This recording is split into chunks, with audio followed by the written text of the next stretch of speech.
그런 교리가 있다고 하면 바로 선택교리입니다. 다시 말해서 하나님이 우리를 선택해 주셨다고 하는 거예요. 이 많은 세상 사람들 가운데에서 특별히 우리를 선택해 주었다고 하는 건 놀라운 일이 아닐 수가 없습니다. 왜 그런가 하면 선택이라는 말씀 속에는 많은 뜻이 함축되어 있어요. 하나님이 우리를 특별히 사랑하신다고 하는, 또 하나님의 전적인 은혜가 우리에게 임한다고 하는, 다시 말해 하나님의 은혜로 우리를 선택했다는 거예요. 하나님이 우리를 선택했기 때문에 하나님의 백성이 되고, 하나님이 선택해서 하나님의 백성이 되었으면 하나님이 우리를 책임지고 보호하고 인도하시고 또 필요한 것을 공급해 주신다고 하는 것을 잘 가르치고 있는 것입니다. 그런 거리 선택은 우리의 삶을 더 윤택하게 하고 더 담대하게 하고 더 힘있게 하고 험한 환난과 시련의 골짜기를 뛰어넘어서 승리할 수 있는 신앙의 장부로 만들게 되는 것입니다. 이 선택이라고 하는 건 우리 신앙생활에 큰 격려가 되고 힘이 되는 거예요. 왜 그런가 하면 하나님이 우리를 선택했다고 하는 건 즉 우리의 소속이 완전히 이전 바뀌어져서 하나님께 소속된 걸 말하는 거예요. 세상에 소속되고 마귀에 소속되고 죄악에 소속돼서 살던 우리들이 이제는 하나님께로부터 그 소속이 바뀐 거예요. 그러니까 우리는 내 스스로 내 힘으로 내 능력으로 내 지혜로 살아가는 사람이 아니라 하나님의 백성이 되었은즉 하나님의 보호와 인도와 지키심을 받으며 하나님의 은혜로 살아가는 놀라운 신분으로 바뀌어졌다는 말입니다.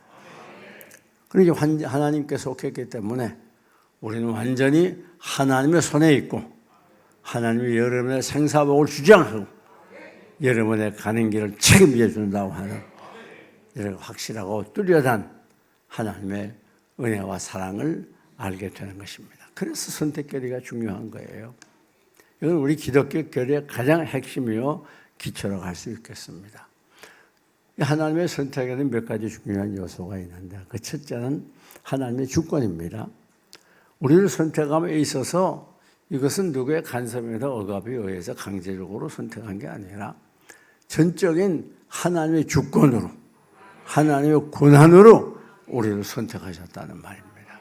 이게 놀라운 일이 아닐 수가 없어요.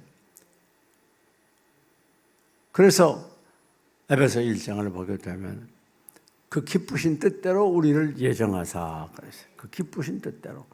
다시 말하면 하나님이 우리를 선택하기 전에 먼저 우리를 선택하도록 예정을 해 놓았다고 말해요. 그냥 그때마다 기분과 감정에 따라서 우리를 선택하고 누군 버린 게 아니라 이미 하나님이 다 예정을 해 놓았어요. 아멘을 선택해야 되겠다. 다 예정을 해 놓았는데 그리고 그 예정한 사람을 때가 되면 선택을 하시고 또 때가 되면 선택한 하나님의 백성들을 불러서 하나님께 인도한다고 하는 것을 가르칩니다. 특별히 그 예정의 기본은 뭐냐? 동기는 그 기쁘신 뜻대로. 하나님 마지못해서가 아니라 우리를 선택함에 있어서 기쁘신 뜻을 가지고 기쁘고 즐겁게 능동적으로 자발적으로 우리를 선택해 주셨다는 말씀입니다. 자, 여러분 얼마나 중요한 일인지 몰라요. 뿐만 아닙니다. 이것은 무조건적인 선택이에요. 그 선택에는 어떤 조건이 없어요. 뭐 특별히 잘나서 똑똑해서 돈이 많아서 또 공부를 많이 해서 세상적으로 뛰어난 면이 있어서 외모가 출중해서 그래 선택하는 게 아니에요. 여러분 오히려 세상 사람보다 우리 부정한 게 많아요. 오늘 보면 26절에 있는 것처럼 우리가 문벌로 좋지 않고 또 명예도 또 물질로 모든 면에 부족한 것이 많이 있지만 하나님 우리를 선택한 것은 조건이 없어요. 무조건적이에요. 우리가 어떤 하나님께 선택받을 만한 자격이 있는 게 결코 아닙니다. 우리가 훌륭한 점이 있어서 선행을 많이 해서 특별히 똑똑해서 그래 택한 게 아니에요. 불신자들 중에 우리보다 더 훌륭하고 위대한 사람 많이 있어요. 그러나 우리를 하나님이 택한 건 무조건적이에요. 조건이 없습니다. 그래서 우리가 늘 감사하며 감격하며 살아가는 거예요. 네. 하나님의 은혜로 무슨 자? 있을 데 없는 자. 왜 구속하여 주는지 난 알 수 없도다. 그렇습니다. 우리가 할 수 없는데 무조건적인 하나님의 사랑이 우리를 택해 주신 거예요. 조건이 없어요. 여러분, 세상 모든 선택엔 조건이 있습니다. 결혼할 때에도 조건이 맞아야 하는 거예요. 아무나 하는 게 아니에요. 또 우리가 학교를 입학한다든지 아니면 직장에 취직할 때도 조건이 다 있어요. 시험을 치러서 합격을 해야 돼요. 그러나 우리 하나님은 그런 시험을 치러서 합격한 자를 택하는 게 아니고 무조건적이에요. 무조건적. 여기에 감격이 은혜가 있는 거예요. 여기에 축복이 있는 것입니다. 뿐만 아니라 하나님의 선택은 영원적입니다. 하나님이 지금 여러분을 선택했으면 결코 버리지 않아요. 너 기분 나쁘게 안 되겠다. 버리는 게 아니에요. 일꾼에 따라 변하는 게 아니에요. 세상 사람은 다 변해요. 우리 하나님 변하지 않아요. 영원토록 우리를 택하셨으면 영원토록 하나님의 백성으로 삼으신단 말이에요. 영원에서 영원에 이르도록 하나님께서 우리 이 세상 살아가는 동안에 하나님의 선택된 자는 결코 버리는 법이 없어. 내가 너를 떠나지 않으면 버리지 아니하겠다. 약속을 했어요. 그게 얼마나 감사한지 모릅니다. 하나님이 우리를 어떤 때는 택했다, 어떤 때는 버렸다 하면 불안해서 어떻게 우리가 하나님을 믿겠어요? 뿐만 아닙니다. 하나님의 이 택함은 불변적이에요. 변하지 않습니다. 하나님의 신실성에 근거가 있기 때문에 하나님 변하는 법이 없어요. 여러분, 세상 사람들은 다 변하고 가변적이에요. 부부간에 그렇게 머리가 팥뿌리가 되고 어쨌든 백년 가약이고 하고 큰 꿈을 가지고 결혼하지만 한번 죽고 못 살아서 사랑한다고 그러지만은 얼마 못 가면 싸우기도 하고 이혼하기도 하고 다 변해요. 가변적이에요. 그러나 우리 하나님의 사랑은 변하지 않습니다. 영원히 변하지 않아요. 뿐만 아니라 하나님의 사랑은 놀랍습니다. 어떤 점에서 놀라운가 하면 불가항력적이에요. 무슨 말인가 하면 우리가 하나님께 선택을 받고 싶다. 나 선택해 주세요. 그래 선택해 주는 게 아니고 또 나 싫어요. 그게 거부한다고 하나님이 선택 안 하는 것도 아니에요. 하나님의 선택은 불가항력적입니다. 강권적으로 우리를 선택해서 하나님의 백성을 삼았습니다. 여기에 감격이 있고 여기에 기쁨이 있는 거예요. 네. 여러분, 우리가 하나님의 자녀가 됐어요. 하나님께 선택을 받는 하나님의 백성이 됐습니다. 그런데 예수 믿다 보니까 안 되겠어. 너무 힘들어.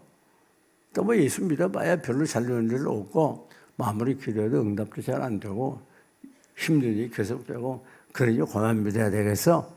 그리고 여러분이 하나님 떠나고 교회도 안 나오고 세상 속에 산다 할지라도 얼마 좀 돌아오게 돼요.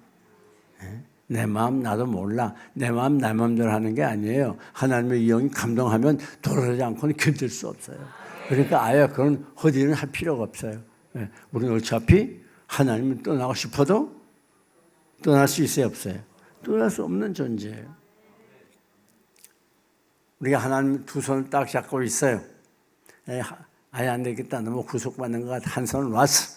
그러나 하나님의 한 손은 계속 붙잡고 영원토록 놓지 않습니다. 이게 얼마나 큰 은혜인지 몰라.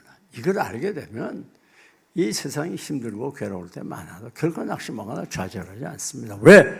하나님 나를 선택했습니다. 하나님의 백성으로 삼았습니다. 그런 거는 나는 내 것이 아니라 하나님의 소유가 됐고 그런 거는 하나님께 선택받았기 때문에 나 일생 다가도록 완전히 하나님이 책임져 주시고 인도해 주시고 보호해 주시고 필요한 것을 공급해 주신다고 하는 이런 확실한 믿음이 우리 마음속에 있게 되면 어떤 경우에도 낙심하지 않아요. 하나님께서 나를 선택하셨다고 하는 확실한 믿음을 끝까지 놓치면 안 됩니다. 여러분, 그런데 오늘 본문을 보게 되면 놀라운 기록이 나타나게 됩니다. 하나님께서 선택하는 자에게 어떤 복을 주시는가? 26절 보니까 하나님이 어떤 자를 택해요? 미련한 자를 택하사 지혜로운 자를 부끄럽게 한다고 그랬어요. 여러분, 여기 성경을 보게 되면 미련이라고 하는 건 기본적인 그 뜻은 하나님을 믿지 않는 것, 그게 바로 미련한 자라고 그래요. 지혜로운 자는 누구냐? 하나님을 경외하는 자, 하나님을 경외하는 것이 지혜의 근본이라. 다시 말하면 모든 지혜는 하나님께로부터 나오는 것이고 하나님을 섬기는 게 지혜의 근본이라고 말이에요. 하나님을 떠나서는 이 세상에 지혜가 없어요.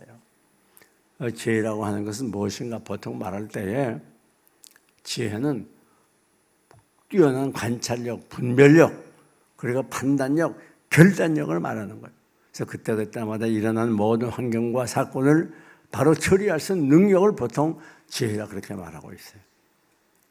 지혜는 지식과 다릅니다. 그런데 성경은 무엇을 지혜라고 하는가? 야고보서 3장을 보면 위로부터 난 지혜와 세상적이고 정력적이고 마귀적인 지혜로 둘로 완전히 갈라지게 돼요.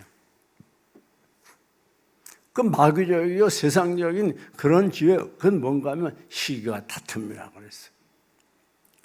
서로 이 세상적인 지혜는 서로 시기하게 하고 다투게 하고 싸우게 하는. 왜?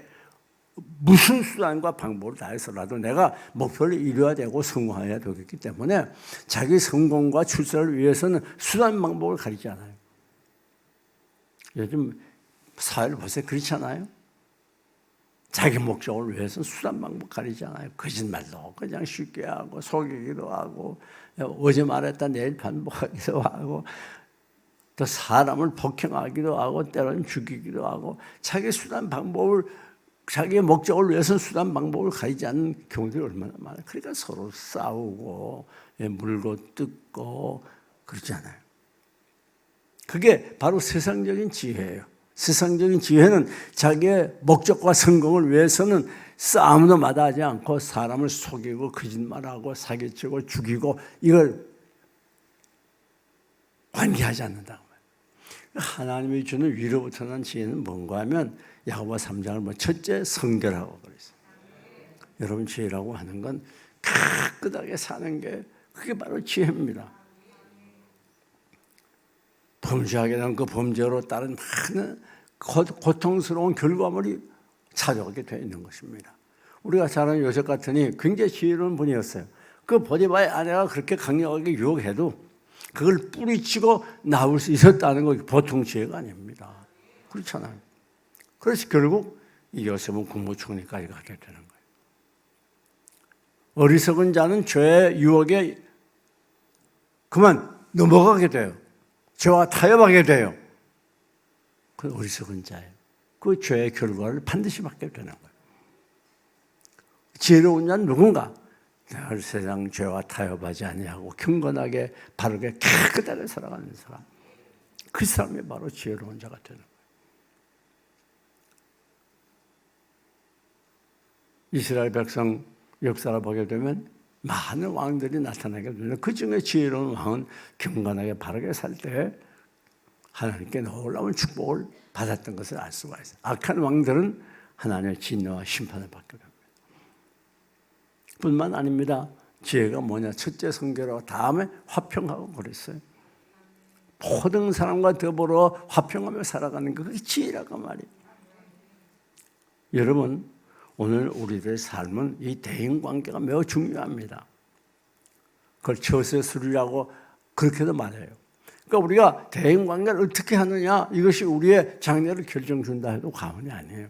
근데 현대는 너무 외아들 외딸만 이렇게 많이 키워가지고 대인관계에 굉장히 미숙해요.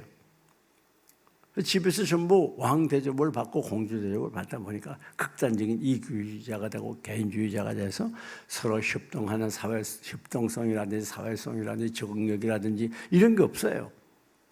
그러니까 그들이 자라가지고 직장에 가서 적응을 잘 못해서 들락날락하고 형제간에 이웃간에 그 대인관계가 힘들기 때문에 늘 부작용이 많고 출혈이 많고 문제가 많이 생겨요. 적응력이 많이 부족해요. 융화력이 부족해요. 사회성이 부족해요. 그런데 여기 지혜라고 하는 건 뭔가 하면 화평하는 거예요. 서로 가는 곳마다 화목하면서 평화를 만들어가는 사람들, 그게 지혜로운 사람이에요. 평화를 만들어가는 게 매우 중요해요. 우리 부부간에도 또 형제간에도 부모 자식 이웃간에도 오늘 교회 안에서도 우리가 사회 가서 직장에서도 될 수 있도록 화목하면서 살아가는 것, 화평하면서 살아가는 것, 이게 지혜라 그 말이에요. 근데 우리가 화목하며 화평하게 살아가려고 하면 중요한 것이 내가 희생하고 내가 참아야 되고 내가 포기해야 그래야 화목하며 사는 거지. 나 하고 싶은 대로 또 하고 내 주장대로 안 하면 화가 나고 그럼 어떻게 화목하겠어요? 여러분 바다를 보세요. 바다에는 무슨 물건을 던져도 다 포용하고 받아요. 아무 말을 안 해요. 다 부모요. 그것처럼 이 세상 살아가면서 큰 어르신 누굽니까? 어떤 성격을 가진 어떤 종류의 사람도 다 부모주고 받아들일 수 있는 그 사람이 큰 그릇이고 그 사람이 지혜로운 사람이에요.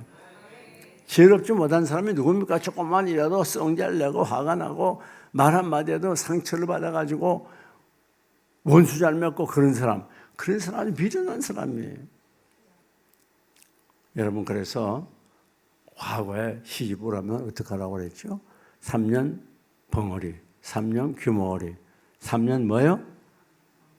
예? 소경. 또 우리 목회자도 그런 말이 있어요. 그냥 보고도 못 본 척, 들어도 못 들은 척, 알고도 모르는 척 하라. 그런 말이 있어요. 그게 무슨 말인가 하면 오늘 우리들이 대인관계를 하면서 가장 중요한 것은 서로 화목하도록, 서로 추라불이 일어나지 아니하도록, 서로 원수 맺지 아니하도록 노력하는 게 지혜라고 말이에요. 화목을 만들어가는 게 지혜예요.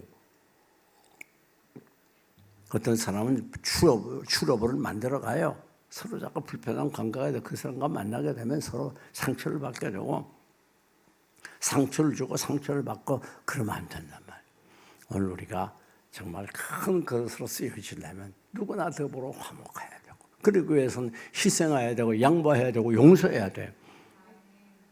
여러분 유명한 다윗 참 대단한 인물이죠. 다윗이 아들 압살롬에게 그만 쫓김을 당했어요. 왕권을 뺏겼어요. 얼마나 나쁜 놈입니까? 아버지 왕권을 빼앗고 말이요. 그래가지고 그만 도망을 가는 거예요. 급해가지고 신발도 신지 못하고 다윗 왕이 그랬다는 군사들과 백성들과 더불어 막 도망가고 있으니까 얼마나 스트레스 받겠어요. 신경이 얼마나 예민해져 있겠어요. 그런데 마침 시므이라고 하는 사울의 족속이 계속해서 도망가는 다윗을 쫓아가면서 저주합니다. 계속 저주하는 거예요. 여러분 보통 사람 같으면 잘 됐잖아요. 그렇잖아요. 지금 마음이 상했는데 아무 소리 안 해요. 그냥 갑니다. 그냥 쫓아가면 저주하는 거예요.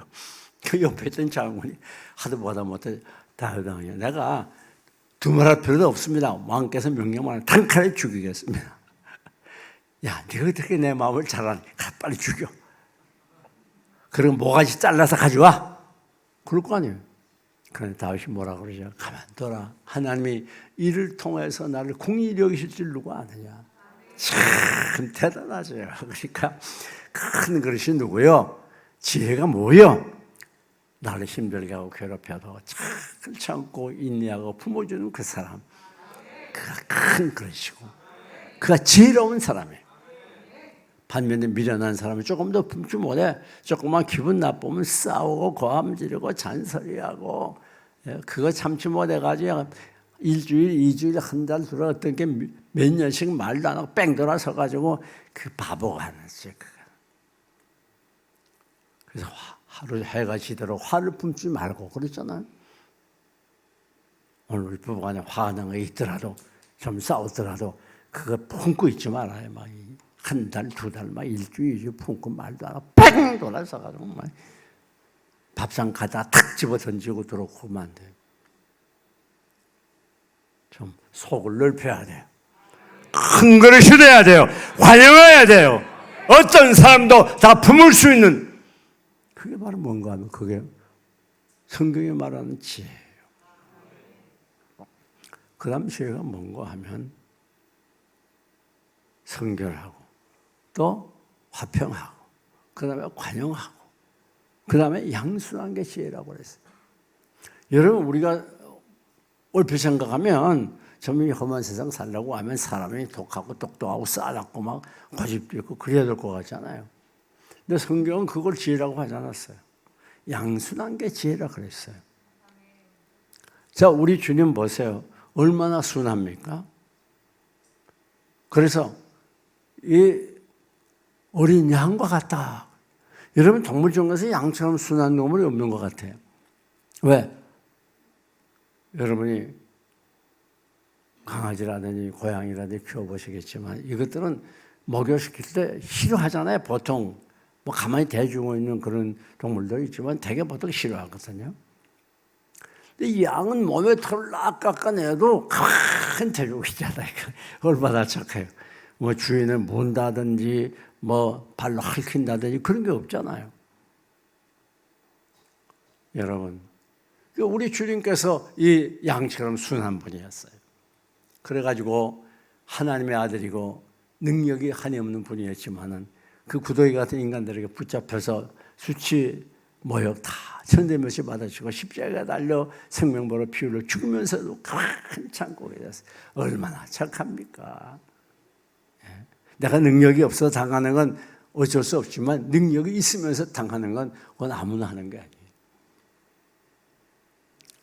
우리가 동물 세계를 바라보아도 이상합니다. 강한 동물들,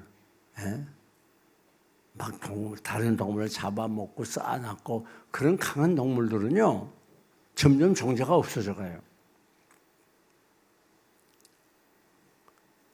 다이너소를 알죠?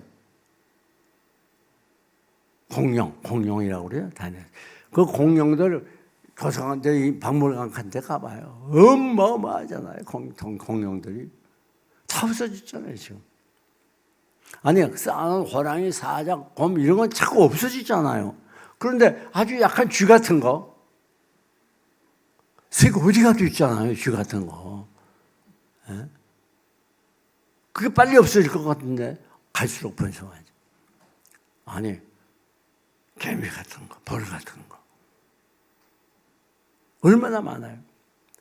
강한 게 좋은 것 같았지만 막 강하고 똑똑하고 싸납고 이런 사람은 감옥에 가 있는 사람이 많아요. 그런데 착하고 이런 분들, 그런 분들은 잘 배워요. 번성하는 거예요. 그게 바로 지혜라 그 말이에요. 내 욕심, 내 주장, 내 목적, 내 성공을 위해서 수단 방법 안 가리고 남을 짓밟으면서 사기와 범죄, 온갖 더러운 죄를 범하면서 생각하는 사람, 그건 지혜가 아니에요. 그건 악한 지혜예요. 여러분 꼭 기억해야 돼요. 하나님께서 복을 주셔야 받지 아무나 받는 게 아니에요. 이게 지혜가 얼마나 중요한지 몰라요. 그러니까 우리나라도 지혜라는 이름이 한 3만 개 되더라고. 우리 교회도 차지혜 집사가 있죠. 그럼 어떻게 우리가 지혜를 얻을 수 있겠는가? 첫째는 기도해야 돼. 야고보 1장 5절을 보면 너희 중에 누구든 지혜가 부족하든 모든 사람이 후히 주시고 꾸짖지 아니하신 하나님께 구하라. 그리하면 주시리라. 오직 믿음으로 구하라. 오직 믿음으로 구하라. 믿음으로 구하고 의심하지 말라. 의심하는 자는 마치 바람에 밀려 요동하는 바닷물 것 같으니 이런 사람 무엇이 죽기 없기를 생각하지 말라. 두 마음을 품은 모든 의 정함이 없는 자로다. 구하면 지혜를 주십니다. 그래서 솔로몬도 하나님께 지혜를 구해서 하나님이 주었잖아요. 사랑하는 여러분, 이 세상 살아가려면 지혜가 필요합니다. 세상 사람은 자기의 죄로 살지만 우리는 하나님이 주시는 지혜로 살기 때문에 능력이 승리할 수 있어요. 뿐만 아니라 하나님 말씀 속에 지혜를 찾을 수가 있어요. 이 말씀은 지혜 덩어리예요. 지혜의 복음입니다. 시편 119편 98절에서 100절을 보면 우리가 하나님의 말씀을 읽고 듣고 명상할 때 이 말씀을 우리 교훈으로 삼을 때 원수보다 지혜롭게 하고 노인보다 지혜롭게 하고 그랬잖아요. 스승보다 지혜롭게 하고 다시 말해서 최고의 지혜를 얻을 수 있는 지혜의 창고가 바로 하나님의 말씀이에요. 자, 여러분들이 이 말씀을 가까이 하고 이 말씀을 읽고 묵상하고 이 말씀을 여러분의 인생에 등불로 삼게 되면 뛰어난 지혜자가 되게 되는 것입니다. 여러분, 미련한 자를 택하사 지혜롭게 하는 하나님, 한 번도 빠짐없이 모두 지혜자가 되시기를 축원합니다. 뿐만 아닙니다. 다음 두 번째, 약한 자를 택하여 강한 자를 부끄럽게 하려 하시고, 그랬죠? 약한 나로 강하게, 가난한 날 부하게. 그렇죠? 하나님, 우리가 약하지만 우리를 강하게 하는 분이에요. 왜? 하나님이 택해주셨기 때문에. 하나님, 우리가 미련하게 살거나 약하게 살기를 원치 않아요. 강하게 살기를 원하세요. 여러분, 로마가 세계적인 강국이 되어가지고 가는 곳마다 많은 나라를 정복하고 영토를 넓혀갈 때 그들이 했던 게 뭔지 압니까? 정복한 나라의 백성들을 잡아다가 노예로 삼았어요. 이 노예가 그때 당시에 로마 민족보다 더 많았대요, 수가. 노예가 무슨 힘이 있습니까? 때리면 맞고 죽이면 죽어야죠. 시킨 대로 해야 돼요.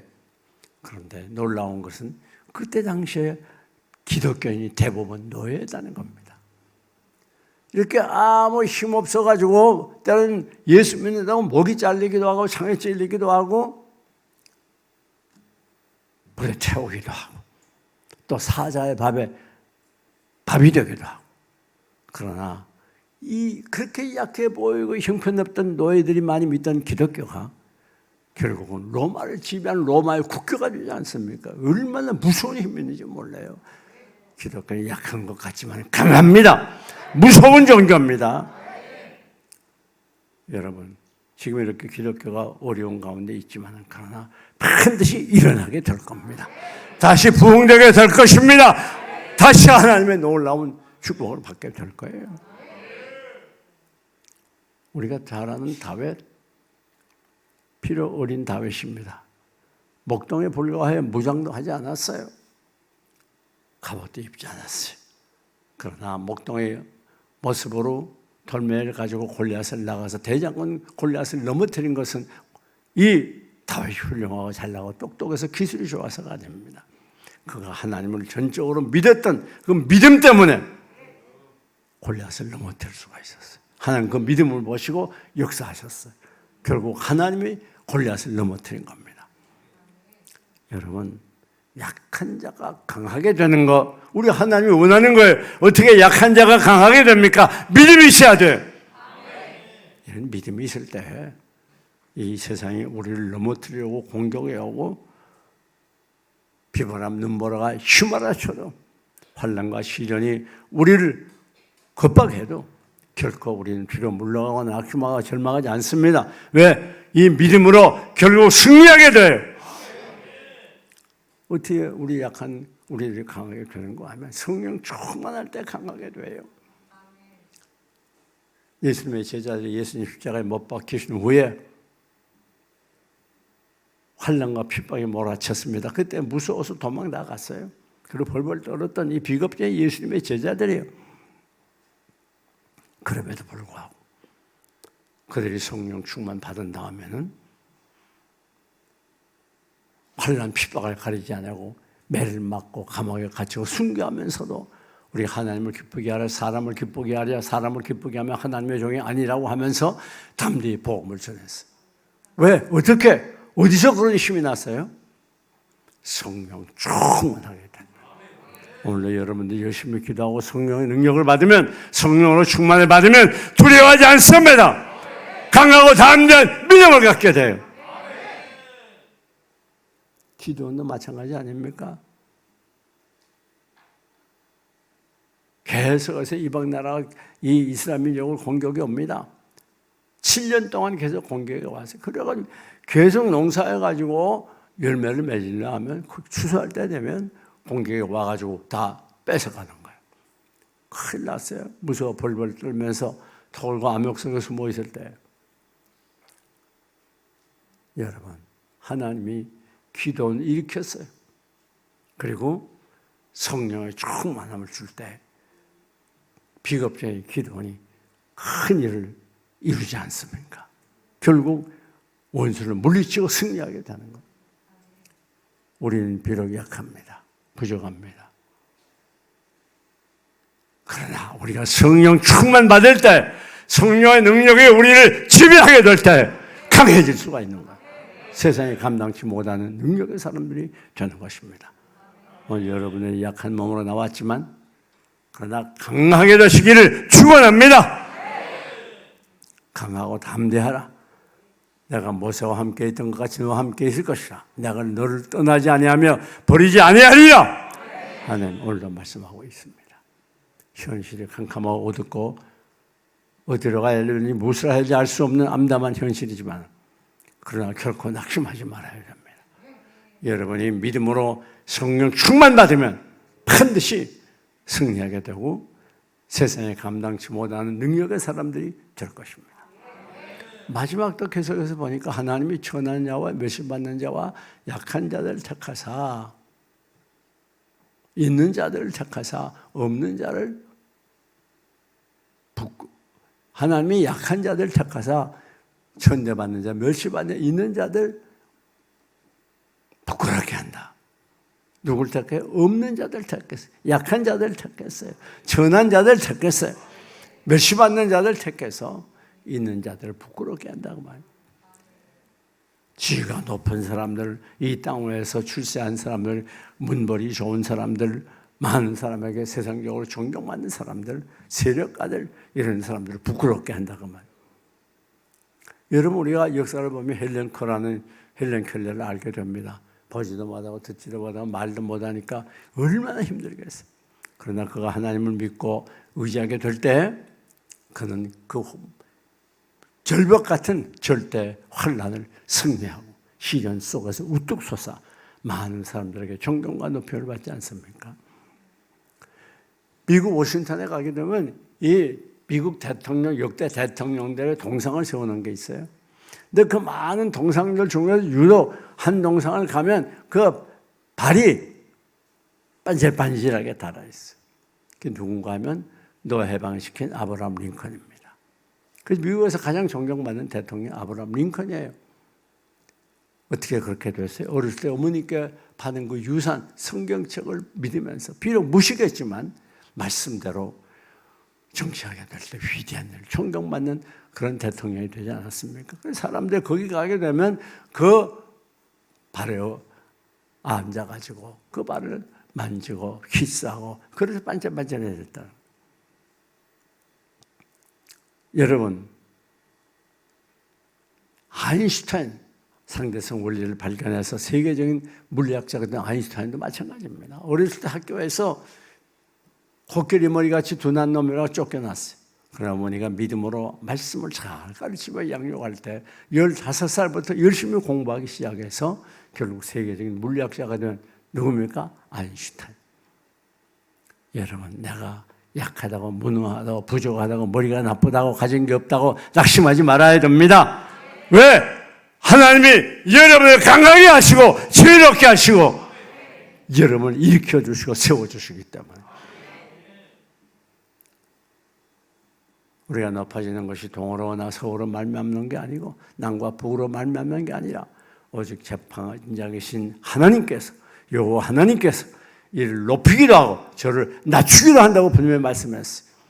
우리가 이 땅에서 성공하고 실패하는 것, 우리가 잘되고 못되는 것, 우리가 높임받고 천대받는 것, 우리 개인에게 인간에게 달리는 게 아니라 하나님에게 달려 있습니다.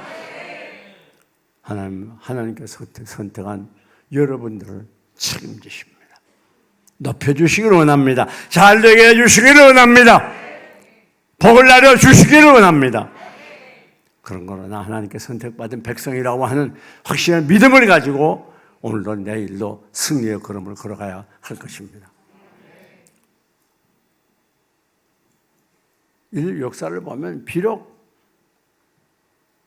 사람 수는 적었지만 가장 위대한 유족을 남긴 그 민족이 바로 이스라엘 민족 아닙니까? 이스라엘 민족은 1600만 밖에 안 되는 적은 수예요. 그럼에도 불구하고 대단한 민족입니다. 600만이라고 하는 많은 사람들이 히틀러에 의해서 죽음을 당하지 않았습니까? 얼마나 처참합니까? 그러나 세계 각국에서 천대받고 멸시받고 흩어져 있던 이스라엘 민족이 2000년 만에 다시 나라를 세우잖아요. 이게 있을 수 있는 일입니까? 우리가 36년 동안 일반의 앞좌석에 살았지만 아직까지 우리 이 문화 속에 인류 문화의 잔재가 얼마나 많이 있어요. 우리 말이나 대화나 사고방식이나 그런 것들이 많이 있어요. 그런데 2000년이나 세계 각국에 흩어져 살았던 이스라엘 민족이 자기 문화를 그대로 보존하고 말을 보존하고 다시 모여서 나라를 이루었다고 하는 건 이건 역사에 있을 수 없는 일이에요. 그런 일이 어떻게 일어납니까?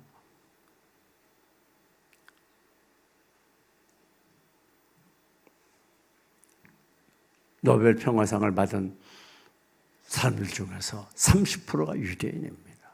우리나라 아직 하나도 없잖아요. 한 사람 받은 노벨 평화상 김대중 씨가. 여러분, 조지 워싱턴은 미국의 초대 대통령이 4번이나 대통령을 했고 미국을 무서운 불황에서 구원하는 유명한 대통령입니다. 그가 바로 유대인이었어요. 세계 3대 사상가 유대인입니다. 음악가, 세계적인 음악가 쇼팽을 비롯해서 또 세계적인 예술가, 모든 유대인이 얼마나 많은지 몰라요. 각 분야에 걸쳐서. 미국 은행가, 특별히 이 유럽의 이 월드가에서, 은행가에서 만약에 유대인들이 돈을 찾아가면 문을 닫아야 된대. 각 분야에 거쳐서 막강한 세력을 가지고 있습니다. 왜요? 하나님이 택한 백성이기 때문에, 하나님이 택한 백성이라고 하는 자부심을 가지고 살기 때문에 그는 뛰어날 수밖에 없었어요. 갈수록 살기 어려워지는 각박한 현실 속에 그러나 우리가 분명히 기억해야 됩니다. 우리는 하나님이 선택한 하나님의 백성입니다. 하나님의 백성이라는 자각을 가지고 자부심을 가지고 오늘도 내일도 험한 인생길에 낙심하지 아니하고 뒤로 물러가지 아니하고 날마다 한 걸음 한 걸음 앞을 향해 전진해 갈 때 반드시 하나님이 여러분의 길을 인도해 주시고 책임져 주시고 맡아 주시고 도와주실 것입니다. 오늘 주 한 주간 동안도 아니 금년 한 해도 여러분의 일생 다 가도록 나는 하나님의 택한 백성이라고 하는 확실한 믿음으로 승리하는 여러분들이 되시기를 주님의 이름으로 축원합니다. 축원합니다.